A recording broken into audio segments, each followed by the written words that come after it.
Hi there, I'm Rex King. Welcome back to another episode where I review films currently in theaters. Today I am talking about The Flash. The Flash is the latest line of DC movies and was directed by Andy Muschietti. I apologize if I mispronounced the name. And follows Barry Allen, played by Ezra Miller. In this movie, Barry has been the Flash for a few years now.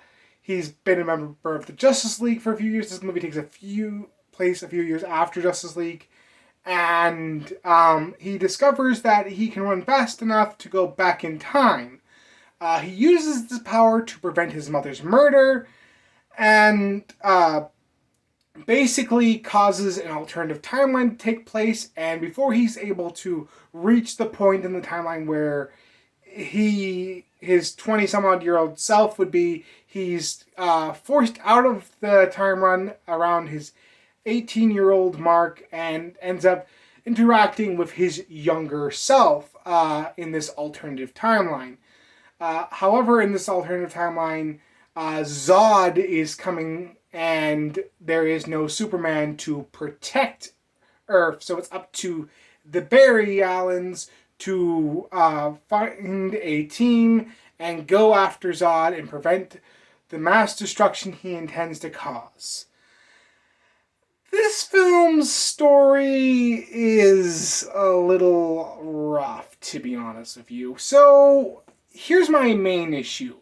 We're doing a Flashpoint movie way too early in Ezra Miller's run as Barry Allen. I really think they should have given this version of Barry Allen a different movie first before delving straight into the Flashpoint storyline, because the Flashpoint storyline is so big, so climactic, and is so important to the character, but we don't know anything about this version of Barry Allen. We don't know what makes this version of Barry Allen different from the television show or the comics.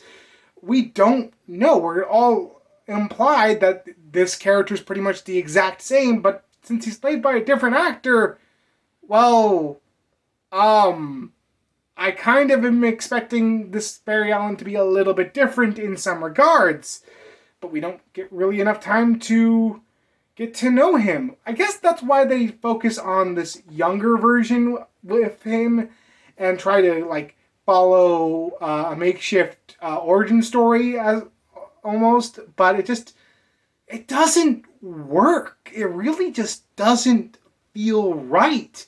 And it feels like, crap, we didn't give him an origin story. Let's force an origin story. I don't think we needed an origin story for the Flash. You could have done something different here and it would have worked just as well. And I really do feel like they just took on a big storyline and didn't really know how to execute it as well as they could have. Then we have the characters, and this is another problem. So they do Barry Allen and write him really well in this film, especially with the interactions with his younger self. But there is other characters who almost steal the limelight from the Flash in his own movie. Specifically, Batman, played by Michael Keaton, who every scene he's in is spectacular. And when we get to Supergirl, I really was interested to see how they were going to portray her, but she's not written all that well, and we don't get to know a ton about her character. That would have been fine if the two Flashes were enough to hold up this movie, and they just aren't. One's super annoying, aka his younger self, and the other one has very little personality.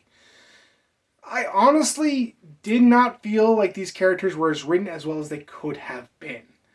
Then you have the performances, and everyone does a fantastic job. Ezra Miller is spectacular, playing a double role as two versions of Barry Allen. They managed to play off themselves really well in this film, and I really enjoy that. And then we have Michael Keaton as Batman. He steals the show. He steals the show. I'll be honest, I really wanted to see him play like Thomas Wayne in this movie. Like, he's supposed to in the comic books, but playing an older version of Batman, he does a very good job here. He loves this role, and you can tell. Anyway, Sasha Callie, who plays Supergirl, does a okay job. Unfortunately, they just don't give her a lot of interesting things to say or do. Then we come to the visuals, and oh god. Movies. I know we know how to do good visuals for comic book movies.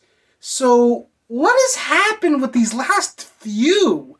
The CGI is rough here, folks. Really rough. It feels really awkward when he's running to me, and then there's these moments where there's a big CGI face in front of a not CGI face, and it's really obvious. It really sucked here. Everything felt fake and shallow. The slow-mo didn't work as well as it could have.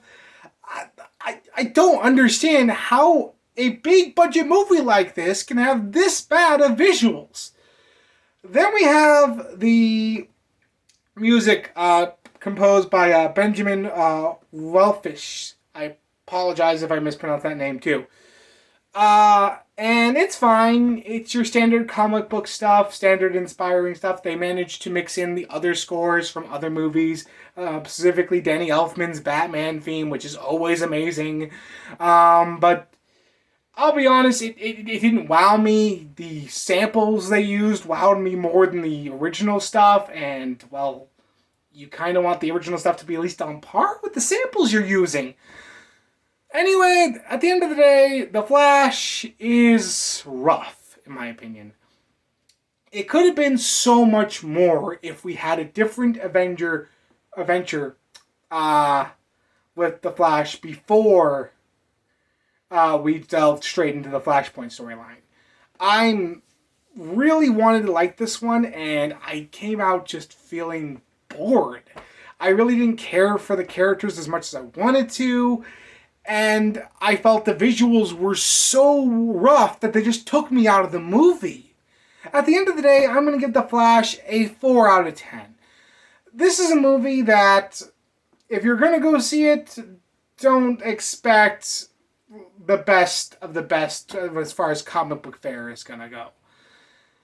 Anyway, that's what I think about The Flash. What did you think about it? Let me know in the comments below. And if you like this video, like, comment, and subscribe. And make sure you hit that bell to be notified when I post new content. And I will see you next time.